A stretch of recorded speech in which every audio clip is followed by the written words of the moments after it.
करके वहीं रुक जाइए। अब जहां है वहीं रुकिए। करके वहीं रुक जाइए। अब जहां है वहीं रुकिए। अब जहां है वहीं रुकिए।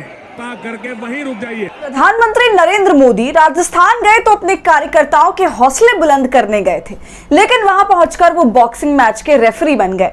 हौसलों का तो पता नहीं, बीजेपी के कार्यकर्ताओं ने अपनी बाजुओं का जोर जबरदस्त तरीके से पीएम मोदी को दिखाया। मंच से मोदी टाइम्स आउट चिल्ला रहे थे और दूसरी तरफ कार्यकर्ता वंस मोर वाले एटीट्यूड उन्हें दिखा रहे थे कि लात ऐसे मारते हैं, घूसे ऐसे चलते हैं और थप्पड़ ऐसे जड़े जाते हैं।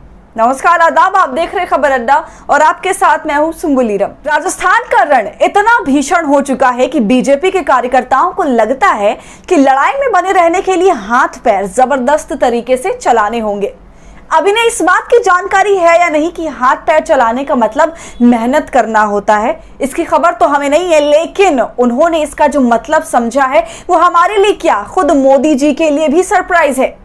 तो हुआ यूं कि कांग्रेस की गलतियों का पिटारा अपने सिर पर उठाए राजस्थान गए और सोचा कि प्रदेश की सरकार पर जमकर निशाना साधेंगे, लेकिन हुआ कुछ ऐसा कि खुद ही निशाने पर आ गए। तो बात यह है कि जैसे ही पीएम मोदी मंच पर अपना भाषण देने के लिए चढ़े, उधर ऑडियंस में से कुछ लोगों के हाथापाई करने, मुक्काबाजी करने और एक दूसरे पर कूद कर थप्पड़ बरसाने के विजुअल्स मोदी जी के सामने लाइव चलने लगे। ऐसा होता देख पीएम मोदी को भी एहसास हो गया कि अगर ये सब जारी रहा तो उनके आने से बड़ा हाइलाइट्स ही ये हो जाएगा कि बीजेपी कार्यकर्ताओं ने उनकी मौजूदगी में ही मारपीट कर ली। सो पीएम मोदी लगे अपने ही कार्यकर्ताओं से गुहार लगाने कि जो जहां है वहीं रुक जाएं और किसी तरह की कोई अव्यवस्था ना फैलाई जाए।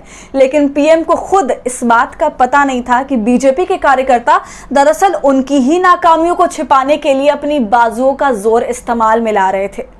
हम किस नाकामी की बात कर रहे हैं ये भी आपको बताएंगे, लेकिन उससे पहले आप देखिए कि कैसे कांग्रेस बनाम बीजेपी की लड़ाई में खुद को मजबूत दिखाने गए पीएम मोदी बीजेपी कार्यकर्ता बनाम राजस्थान की जनता होते हुए अपनी आंखों के सामने देखेंगे।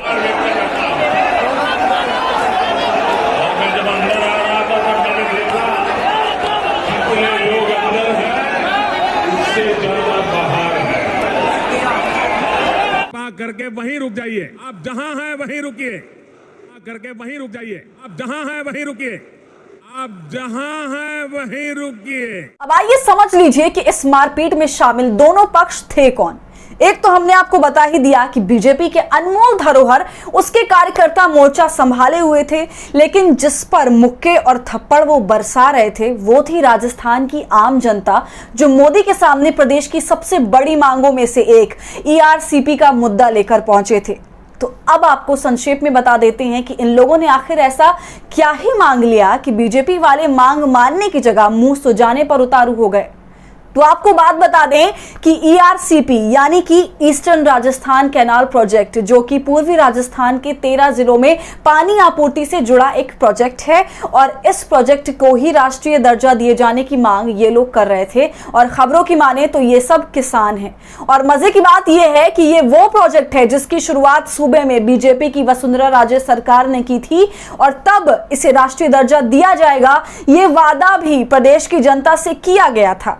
और इसी की याद जब किसानों ने पीएम की रैली में ताजा की तो उन पर बीजेपी कार्यकर्ताओं ने ताबड़तोड़ हाथ पैर चला दिए।